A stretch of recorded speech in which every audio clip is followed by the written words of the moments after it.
Good evening, welcome once again.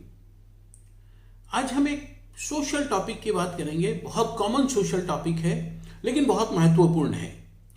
देखिए, बहुत सारे समाज में आज भी अरेंज मैरिज का चलन है और जैसे जैसे समाजों में अरेंज मैरिज का जहाँ जहाँ चलन है तो वहाँ वहाँ ये प्रॉब्लम आज आ रही है लव मैरिज की। और एक इशू आज डिस्कशन में है कि लव मैरिज बेटर है या अरेंज मैरिज बेटर है।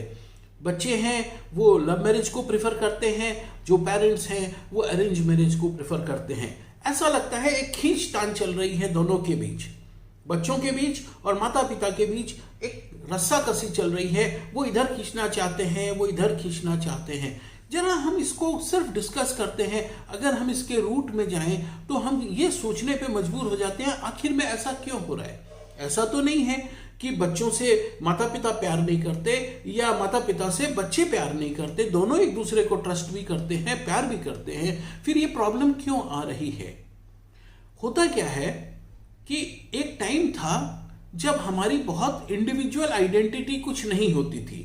छोटी उम्र में शादी हो जाती थी और जो लड़की हमारे घर आती थी शादी होकर, उसकी भी कोई पर्सनल आइडेंटिटी नहीं होती थी। उसको पता होता था उसको मेरे पे डिपेंडेंट रहना है और मुझे पता होता था मुझे अपने पिताजी पे डिपेंडेंट रहना है। अल्टीमेटली मुझे ये पता होता था आने वाली का भरण पोषण भी पिताजी को करना है और पिताजी को भी ये बात पता होती थी। तो इंडिविजुअल आइडेंटिटी ना होने के कारण ये सारी चीजें बहुत आसानी से चल जाती थी। लेकिन अब जमाना वैसा नहीं है। अब बच्चे मैच्योर हो जाते हैं, वो मेंटली, साइकोलॉजिकली और इंटेलेक्चुअली वो बहुत मैच्योर हो जाते हैं और वो चाहते हैं अपना निर्णय खुद लेना। लेकिन वो क्यों चाहते हैं, उसके पीछे कारण क्या है? देखिए, जब हम लव मैरिज की बात करें या अरेंज मैरिज की बात करें, आज के टाइम में अरेंज मैरिज हो या लव मैरिज हो, वो सारा कुछ अरेंज मैरिज ही है। क्योंकि marriage itself is an arrangement, वो खुद एक अरेंजमेंट है। अब सवाल है कि उस अरेंजमेंट को कौन करे। अगर मेरा बच्चा कर लिया तो मैं उसको टर्म दे देता हूं लव मैरिज, और उसका अरेंजमेंट अगर मैंने कर दिया तो मैं उसको टर्म दे देता हूं अरेंज्ड मैरिज अल्टीमेटली। लेकिन ये है दोनों ही अरेंजमेंट। वो जमाना एक अलग था, या आज भी वैसा कभी कभी हो जाता है कि दो बच्चों में आपस में प्यार हो जाता है और इतना कुछ गहरा संबंध हो जाता है कि वो बाकी सब कुछ भूल जाते हैं और वो फिर लव है जिसको कन्वर्ट करना चाहते हैं वो अपनी मैरिज में। That is love marriage. Otherwise today all marriages are arrange marriage. फर्क ये है कि एक मैरिज को बच्चे अरेंज करते हैं, दूसरे को हम अरेंज कर देते हैं। सिर्फ फर्क इतना ही है और कोई खास फर्क है नहीं। लेकिन अभी डिफरेंस क्यों होता है? जब हमारे बच्चे इस चीज को डिसाइड करते हैं, वो जब अरेंज करते हैं तो उनकी दृष्टि, उनका देखना इंटरपर्सनल कंपैटिबिलिटी रहता है। मतलब वो एक दूसरे के साथ हमारी निभेगी कि नहीं निभेगी, हमारे जो ड्रीम्स हैं, डिजायर्स हैं जीवन में, वो एक दूसरे के साथ रहकर पूरे होंगे कि नहीं होंगे, वो इस चीज को ज्यादा ध्यान देते हैं। इसको हम बोलेंगे इंटरपर्सनल कंपैटिबिलिटी। वो एक दूसरे के साथ कितना कंपेटिटिबल फील करते हैं वो ज्यादा इंपॉर्टेंट है। ये हो गया लव मैरिज का। बच्चे समझते हैं कि अगर हम एक दूसरे के साथ ज्यादा कंफर्टेबल हैं, हमारा माइंडसेट हमने काफी समय साथ रह के चेक कर लिया, तो उनको लगता है कि हमारा जीवन हम एक दूसरे के साथ सुखपूर्वक बिताएंगे। लेकिन सवाल यह है कि जब वो जीवन प्रैक्टिकल में आता है शादी के बाद, तब फैमिली के साथ जब उस रिलेशन को वो फैमिली के साथ मिलाकर जब देखते हैं तो वहां कुछ गड़बड़ होने की संभावना होती है। क्योंकि अभी तक उन्होंने सिर्फ पर्सनल कंपैटिबिलिटी देखी है, फैमिली के साथ उन्होंने अपनी कंपैटिबिलिटी को जज नहीं किया है। वो इसलिए जज नहीं कर सकते क्योंकि उनका ये सोच तो है कि इसके साथ, इस लड़की के साथ या इस लड़के के साथ मैं जीवन में सुखी रहूंगा, मेरे को जीवन में सुख मिलेगा। लेकिन जीवन को अभी उन्होंने देखा कितना है, जीवन की कलाबाजियों को अभी उन्होंने कितना परसेंट देखा है? हार्डली, अगर वो मैच्योर भी हैं तो 30%, 30% अभी तक उन्होंने जीवन को एक्सपीरियंस किया है, उसकी अलग अलग रंगों को, उसके अलग अलग ढंगों को एक्सपीरियंस किया है। तो 30% के आधार पे वो निर्णय ले लेते हैं कि नहीं, हम लाइफ में सुखी रहेंगे, हम लाइफ में सफल होंगे अगर हम एक दूसरे के साथ रहें तो। अपनी जगह वो बिल्कुल ठीक है, लेकिन वो 70% जो छूट गया उसका क्या? वो 70% इसलिए छूट जाता है कि वो इंटरपर्सनल कॉम्पेटिबिलिटी तो चेक कर लेते हैं, लेकिन जो दो परिवारों का हम बोलेंगे सोशियो इकोनॉमिक स्टेटस या सोशियो इकोनॉमिक एनवायरनमेंट, दो परिवारों का आपसी जो मानसिक व्यवस्था है, उसकी जो मानसिक कॉम्पेटिबिलिटी है वो चेक नहीं कर पाते हैं, क्योंकि ये जरा जटिल काम है। और जटिल नहीं, इसमें जरा एक्सपीरियंस की जरूरत होती है, वहां जाकर कुछ गड़बड़ हो जाती है, इसीलिए बहुत बार लव मैरिज भी फेल हो जाते हैं। ये तो एक पार्ट हुआ। अब अपन चलते हैं पेरेंट्स की साइड।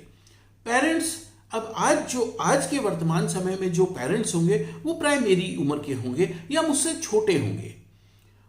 उन्होंने ये देखा कि इनकी शादी हम वैसी जगह करें जहां दो फैमिली का आपस में सोशियो इकोनॉमिक कॉम्पेटिबिलिटी सही हो, जहां हमारी परिवार की जो सोच है, हमारा जो सोशियो इकोनॉमिक स्टेटस या कंडीशन है, उस परिवार का भी यदि इकोनॉमिक और सोशल इकोनॉमिक कंडीशन और उनका एनवायरनमेंट भी अगर वैसा है, तो ये दोनों परिवार आपस में सही ढंग से निभ जाएंगे।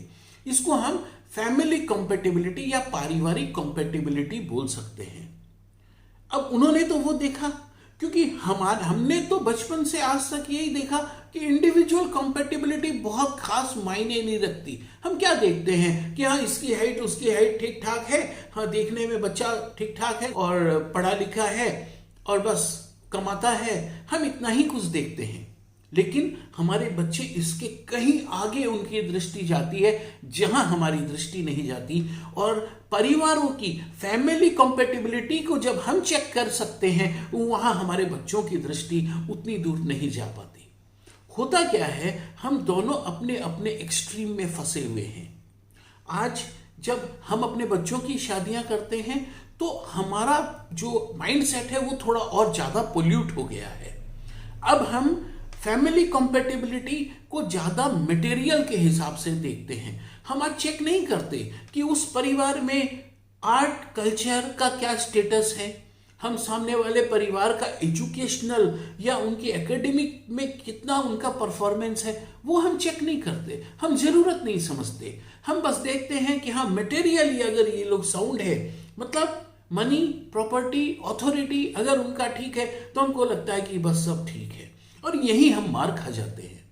जब हम बच्चों का इंटरपर्सनल कॉम्पेटिबिलिटी जब हम चेक करवाते हैं कि भाई देख लो, तुम लोग आपस में जरा समझ लो एक दूसरे को, तो हम उसमें 2 घंटे का समय देते हैं, और 2 घंटे के बाद हम लोग ये अपेक्षा करते हैं परिवार वाले कि बताओ क्या समझ में आया, जबकि हम खुद उस परिवार का फाइनेंशियल, उनका सोशल स्टेटस को जानने के लिए हम 10 दिन खर्च करते हैं, लेकिन इन बच्चों की पर्सनल इंटरपर्सनल कॉम्पेटिबिलिटी को जांचने के लिए हम सिर्फ 2 घंटा काफी समझते हैं, जबकि जीवन उनको बिताना है। और ये बात जब बच्चों को पता चल गई कि इनके नजर में हमारी इंटरपर्सनल कॉम्पेटिबिलिटी का उतना महत्व नहीं है, तब वो ज्यादा सतर्क हो गए, वो ज्यादा सहम गए कि नहीं नहीं, इनके भरोसे न रहना, ये तो पारिवारिक, इनका तो फंडा ही है कि शादी 2 इंडिविजुअल की नहीं 2 परिवारों की होती है। हमने बचपन से वही सुना है कि शादी 2 लोगों की नहीं 2 परिवारों की शादी होती है। नहीं, अभी बच्चे बोलते हैं कि नहीं नहीं नहीं, ये आपका कॉन्सेप्ट था, हमारा कॉन्सेप्ट है कि शादी 2 इंडिविजुअल की होती है जिनको अपनी जिंदगी को चलाना है। हम बात एक्चुअली भले ही कितना भी कर लें कि पति पत्नी एक गाड़ी के 2 पहिए होते हैं, है ना, लेकिन एक्चुअली हम वो समझते नहीं हैं, हम वो मानते नहीं हैं, क्योंकि हमारे युग में और आज भी हमारे जैसे उम्र के लोग, पत्नी को उनका बहुत ज़्यादा से नहीं होता है किसी भी चीज़ में, मेजर डिसीजंस में उनका बहुत ज़्यादा रोल नहीं होता है। तो और वही हमारा माइंडसेट है, हम बच्चों में भी वही चीज देखते हैं। वेयर एज आज ऐसा बिल्कुल नहीं है। अगर बच्चों को आज की इस कॉम्पिटिटिव वर्ल्ड में अगर जीना है, सक्सेसफुली अगर जीना है, पेरेंटिंग अपने बच्चों की सक्सेसफुली करनी है, तो उनको बराबर का हिस्सेदार होना पड़ेगा। इसीलिए बच्चे अपनी इंटरपर्सनल कॉम्पेटिबिलिटी को चेक करने में ज्यादा सतर्क रहते हैं। हालांकि उनका विजन, उनका अभी एक्सपीरियंस ही ज्यादा नहीं है, तो 30% चेक करने के बाद उनको लगता है 100% चेक हो गया, लेकिन वहां बहुत कुछ छूट जाता है। लेकिन हम भी कहाँ कंप्लीट हैं, जरा सोच के देखिए, हम भी कहाँ कंप्लीट है। हमारा जो अरेंज मैरिज का व्यवस्था है, हमारी जो उसकी पूरी की पूरी जो व्यवस्था हमने बना रखी है, वो हमने सामाजिक प्रतिष्ठा पर क्या नहीं बना रखी है। हमको नहीं लगता कि शादी का मतलब है हमारी सामाजिक प्रतिष्ठा। आखिर में हमको ये समझना पड़ेगा, ठीक है सामाजिक प्रतिष्ठा भी आप बनाइए, दो परिवारों का एनवायरनमेंट भी चेक कीजिए, वो बहुत जरूरी है। वरना एक बच्ची किसी दूसरे एनवायरनमेंट से आपके एक अलग एनवायरनमेंट में बिल्कुल एक्सट्रीम अलग में यदि आ जाती है, तो वो होमली नहीं फील करती, एडजस्ट नहीं होती है। तो चीजें होमली चले, एडजस्टेबल लिमिट के अंदर रहें, इसके लिए फैमिली कंपेटिबिलिटी चेक करना है। फैमिली कंपेटिबिलिटी में मैं मानता हूं कि सोशियो इकोनॉमिक जो स्टेटस या एनवायरनमेंट दोनों परिवारों का सोचने का तरीका कम से कम एक जैसा सा हो, यह जरूरी है। अदरवाइज वहां फिर प्रॉब्लम होती है, वहां निभती नहीं है। बच्चे थोड़े दिन तो ठीक ठाक रहते हैं, उसके बाद या तो लड़की फ्रस्ट्रेट होने लगती है, या माता पिता और लड़की के बीच उसका पति मतलब बेटा वो फ्रस्ट्रेट होने लगता है, और ये आम बात है। और वैसे में माता पिता को लगता है हमने इसको पाला पोसा, ये हमारा अधिकार था कि हम इसकी शादी करें, और इसने तो हमारा अधिकार छीन लिया। नहीं, ऐसा नहीं है। बच्चे आपका अधिकार नहीं छीनना चाहते, बच्चे हमारा अधिकार नहीं छीनना चाहते, लेकिन वो मजबूर है। वो देखते हैं कि हम अपनी सामाजिक प्रतिष्ठा पर कई बार ऐसे काम कर जाते हैं जो काम हमको नहीं करने चाहिए, लेकिन हम कर जाते हैं। ये सत्य है। यहां हाथ रख के अगर मैं पूछूं अपने आप को, तो हाँ, हम कई बार कर जाते हैं अपनी साख को रखने के लिए। हम ये भूल जाते हैं कि सारे स्ट्रक्चर के अंदर हम इंपॉर्टेंट नहीं हैं, इंपॉर्टेंट वो दो लाइव्स हैं जो साथ साथ अब पूरा जीवन बिताएगी। अब सवाल है क्या किया जाए। तो देखिए, ये जो लव मैरिज और अरेंज मैरिज को हमने अलग अलग कंपार्टमेंट बनाया हुआ है, इसको अब एक करना होगा। और एक कैसे होगा, तो जो भी पक्ष में ज्यादा मैच्योर है, may be friends, may be relatives, may be माता पिता, मे बी बच्चे, जो ज्यादा मैच्योर हैं, जिनका विजन ज्यादा वाइड है, अब वो लीड ले। और बच्चों का इंटरपर्सनल कंपेटिबिलिटी चेक किया जाए। ये एक बात हो गई, इंटरपर्सनल कंपेटिबिलिटी, ये बच्चे एक दूसरे के लिए फिट है, हाँ है। उसके बाद दोनों परिवारों का कंपेटिबिलिटी चेक किया जाए, उनका सोशियो इकोनॉमिक एनवायरनमेंट के हिसाब से, उनकी शिक्षा दीक्षा, उनके परिवेश के हिसाब से दोनों परिवारों को चेक कर लिया जाए। हाँ, ये भी सही है, मिलता है, ये भी मिलता है। अब इस कंपेटिबिलिटी को इस कंपेटिबिलिटी से क्रॉस चेक करना पड़ेगा। ये बच्चे इस परिवार में और ये परिवार इन बच्चों के साथ कंपेटिबल है कि नहीं। अब पहले दो कंपेटिबिलिटी को अलग अलग चेक करना है, उसके बाद दोनों को मिलाकर एक साथ चेक करना है कि बच्चों की कंपेटिबिलिटी तो हमने देख ली, अब वो परिवार के कंपेटिबिलिटी के साथ उनकी कंपेटिबिलिटी मिलती है कि नहीं। जैसे वो होता है ना, सेमीफाइनल फिर फाइनल, ऐसे करके होता है, वैसे करना पड़ेगा, अदरवाइज और कोई उपाय नहीं है। अदरवाइज देखिए, आज शादी होती है, शादी होने के बाद कितने फ्रिक्शंस हो जाते हैं, क्योंकि सबके माइंडसेट अलग अलग हैं। तो हमको इस माइंडसेट को पहले प्रिज्यूम करना पड़ेगा, उसको हमको पहले विजुअलाइज करना पड़ेगा कि नहीं ऐसा हो सकता है, ऐसा हो सकता है, और उसके लिए हमको थोड़ा समय देना पड़ेगा। अरेंज मैरिज में हम बच्चों को समय नहीं देना चाहते, हम उनको छूट स्पेस नहीं देना चाहते कि ठीक है भाई, आप अपना मिलो करो या जो भी बात करो, जैसे भी आप मिलो एक दूसरे के साथ, कुछ समय तो आप बिताओ ताकि एक दूसरे को आप सही ढंग से समझ सको। और उसके बाद इधर हम पारिवारिक समझदारी से एक दूसरे के परिवार को समझे, एक दूसरे के परिवार को जेन्युइनली समझे। होता क्या है, इन सारे खेल में जब हम अरेंज मैरिज की बात करते हैं तो प्रीडोमिनेंटली हमारा ईगो सेटिस्फैक्शन आ जाता है। हम शादी को अपना ईगो सेटिस्फेक्शन का हथियार ना बनाएं। वहाँ हमारी बायसनेस को हम अलग रखें। हमारा सोशल प्रतिष्ठा हमारी बढ़ेगी, ठीक है बढ़ाइए, लेकिन उसको सेकेंडरी में रखिए। प्राइमरी चीज़ें बहुत हैं करने के लिए, क्योंकि एक दिन हम तो निकल जाएंगे और ये बच्चे ये तो रह जाएंगे और इन्हीं को भोगना है इस दुनिया को। फिर तो बड़ी मुश्किल में वो पड़ जाते हैं। और इतना हमको ख्याल रखना चाहिए कि बिटिया जो है वो अगर एक कांटों की झाड़ में अगर वो फड़फड़ाती रहती है, हम नहीं चाहते कि हमारी बिटिया कभी कांटों की झाड़ में पड़े, जीवन के दुख वो भोगे, है ना। तो इतना भी हमको साथ साथ ख्याल रखना चाहिए कि बिटिया सोने के पिंजरे में भी कभी सुखी नहीं रह सकती। दोनों को हमको मिला के चलना होगा। लाइफ है, कॉम्पेटिबिलिटी को मिला के चलना होगा। लाइफ है, उसको बैलेंस में लेके चलना होगा। तभी माता पिता भी अपने कर्तव्य को पूरा कर सकेंगे, वो भी सुखी हो सकेंगे और बच्चे भी अपने कर्तव्य में सुखी हो सकेंगे। उनके माँ बाप का जो हक है वो उनको दे पाएंगे।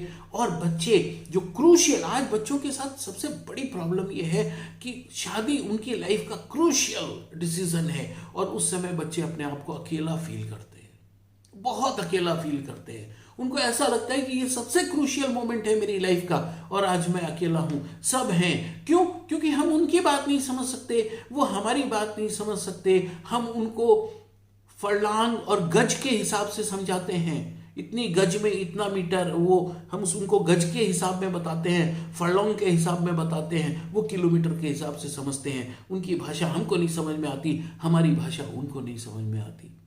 रिस्पॉन्सिबिलिटी हमको लेनी पड़ेगी, हमको पर्सनल ईगो से ऊपर उठना पड़ेगा, हमको अब सामाजिक प्रतिष्ठा से ऊपर उठना पड़ेगा और वहां हमको रैशनली सारे इशू को रिजॉल्व करना होगा। और उसके बाद मैं नहीं समझता हूं, अगर इतना होने के बाद हमारे बच्चे आज सही में बहुत मैच्योर हैं और थोड़ा बहुत एडजस्टमेंट 10, 20, 25% का एडजस्टमेंट करके वो जिंदगी चला लेंगे।